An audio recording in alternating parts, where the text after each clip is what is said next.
हरीश जी, महाराष्ट्र से। राधे राधे गुरु जी। महाराज जी, मुझे भी राधा रानी की सेवा करनी है, खूब नाम जप करना है, पर मुझसे ये नहीं हो पाता। इसकी वजह है कि मेरे मन में बहुत जलन पैदा होती है। जो व्यक्ति राधा नाम की सेवा करता है, नाम जप करता है, मुझे तो आपके शिष्यों से भी जलन होती है, क्योंकि उनको आपके जैसे गुरु मिले, राधा रानी का खूब नाम जप। जलन नहीं होनी चाहिए, हमको लगन होनी चाहिए।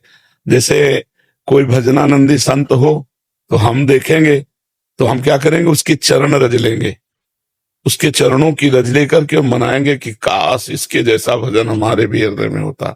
हमारी लालसा बढ़ेगी, हमारे भाव बढ़ेंगे। जलन होना तो ठीक नहीं है। किसी भजनानंदी को, किसी संत को, किसी भगवत सेवी को देखकर उसके चरणों में लौट जाने का मन करे। तुलसी जाके मुख से धोखे निकसत राम, ताके पग की पगतली मोरे तन की। जो हरिवंश को नाम सुनावे, तन मन प्राण तासु बलिहारी।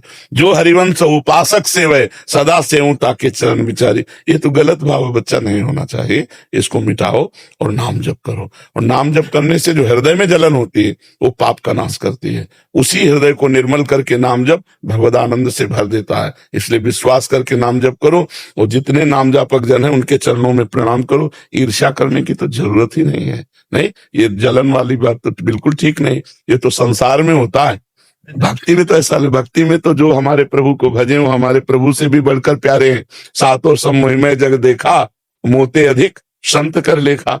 भगवान के प्रेमी जनों को देखकर भगवान से भी अधिक भाव उनमें आना चाहिए, ना कि जलन आनी चाहिए। बच्चा क्यों, इसका सुधार करो, ये गलत है। मुश्किल लगता है कि कभी कभी आ ही जाते हैं। नहीं, मुश्किल तो संसार में, भगवान के मार्ग में मुश्किल क्या। जब भगवान हमारे साथ है, हम भगवान के दास है, तो हमारे लिए कोई मुश्किल नहीं। मुश्किल संसार में है, मुश्किल शब्द परमार्थ में नहीं है।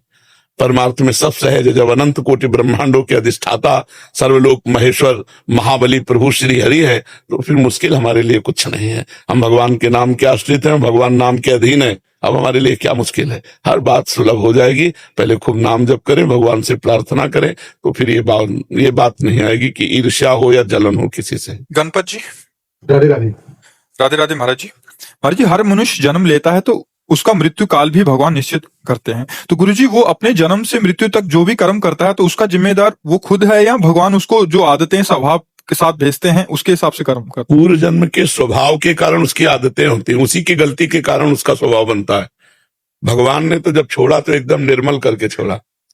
भूमि परत भार ढाबर पानी, तिम जीव ही माया लट। आकाश से बूंद कैसा आता है? निर्मल आता है। भूमि के स्पर्श से गंदा हो जाता है। तो पहली बार जब सृष्टि में जीव आया तो एकदम निर्मल था। उस जो अपने आचरण करते चला गया वैसे उसका स्वभाव बनता चला गया। भगवान इसमें कहीं नहीं है।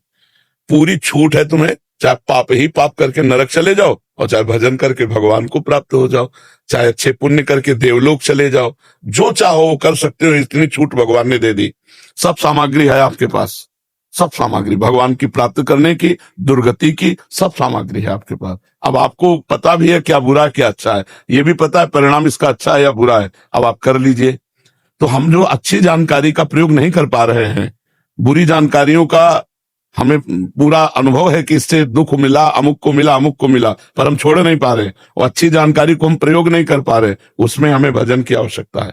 यदि हमने भजन किया तो अच्छी जानकारी का प्रयोग कर पाएंगे और बुरी जानकारी को हम छोड़ पाएंगे। हमारा जीवन कल्याण में हो जाएगा। इसमें कहीं भगवान का कोई ऐसा नहीं कि जन्म से लेकर मरण तक तुम्हारी आदतें, तुम्हारा स्वभाव, तुम्हारा कर्म ही तुम्हारा नहीं। भगवान का इसमें कोई, भगवान का ये कृपा प्रसाद रहा कि मुझे 84 लाख योनियों के चक्र में से मनुष्य बना दिया। भगवान की ये कृपा है कि मुझे साधु संग सत्संग सुनवा दिया। नहीं, बिनु हरि कृपा मिले नहीं संता, अब मोहि भा भरोसा हनुमंता। तो ये भगवान की कृपा ये है। भगवान कभी किसी को बुरा नहीं करते, ना बुरा करने की प्रेरणा देते हैं, और ना स्वयं जिम्मेदारी लेते हैं। स्वयं जिम्मेवारी लेते हैं शरणागत भक्त की। नहीं तो अवश्य में भोक्तव्यम कृतम कर्म शुभाशुभम। जैसे तुम्हें हर बीज दे दिया जाए और खेती दे दी जाए और बल दे दिया जाए कि अब आप करो। अब उसमें बंबूर बोओगे तो बंबूरा मिलेगा, आम बोओगे तो आम मिलेगा, दाक्षवारा बोओगे तो वो मिलेगा, गेहूं बोओगे तो वो मिलेगा। ऐसे कर्म भूमि है।